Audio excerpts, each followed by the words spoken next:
of the golfers that he played with decided that they'd hold a Tino Memorial Cup and thought we'd raise some money for charity along the way. We wanted to raise money for the hospital, but we wanted it specifically to go to the ward that looked after my dad because they were absolutely amazing and we really wanted it to go directly to them. So we had a huge amount of donations at the funeral. We raised about £1,000, so we thought, well, hang on, we're onto something here. So we've held today.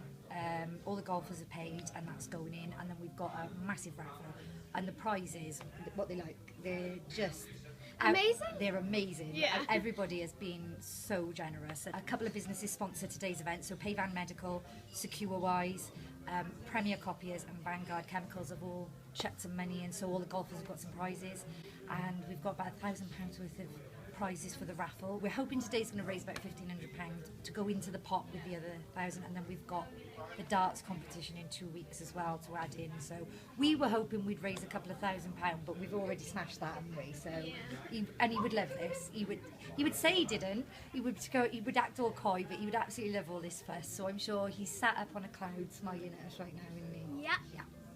The Vikings, which is one of the societies he's played for, have just had their t-shirts made for their shirts for this tour, and they've had Tino de Wedge written on it because he was wedge mad with his golf, and an Italian flag and a Welsh flag on the arm of their sleeve. So they showed us earlier, made us cry, didn't they? I mean, we've been selling raffle tickets. We've been up since 10 o'clock this morning, and the golfers were just throwing money at us and saying, don't worry about the prizes, we'll re-raffle it, we just want to give money. And they've been, well, everyone's been so generous. So many people have said so many nice things about him.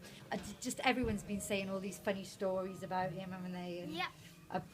We've been getting the fines off the golfers. So every time they hit the ball into the bunker, they've had to shout "in a banger" because that's how we used to say it.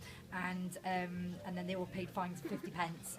And so we've raised about 25 quid in fines so far, haven't we? And the nine-ball lot. And the Scarlets rugby player Jonathan Evans has donated a signed shirt, and there's about another 6 or 7 prizes to go on now that have been given to us today. Well, I first met Natalie, when he came to work at Mike's shop in Lanraven, and he couldn't speak English, and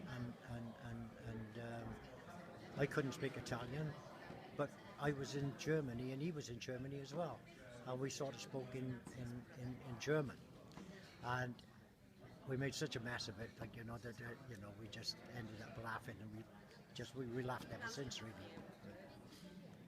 If you see him before I do, you tell him I love him, will you? Everything that he wanted to do for you was kind of from his heart, you know what I mean? He really wanted to give you something that he had, you know what I mean? Like, I've had a chat with him about playing golf and things like that, and sadly I never had the chance to do it. And he was like, you come up and have a game with me and things like that, and I'm gutted that I never got that chance. He was a genuine person, you know what I mean? Always saw the best in people, didn't he? And when we went to see him in the hospital when he first got diagnosed with a cancer and everything, and we went to visit him, and he was in the same place as where my mother was, and he was telling us about that, and it was a shock, and he fought his way through all that and everything, and so I suppose the word is inspirational, you know what I mean? He was a very, very kind-hearted person, inspirational, and I miss him, really, you know what I mean? As I said on the day of his funeral, just keep swinging. That's all I got to say, really.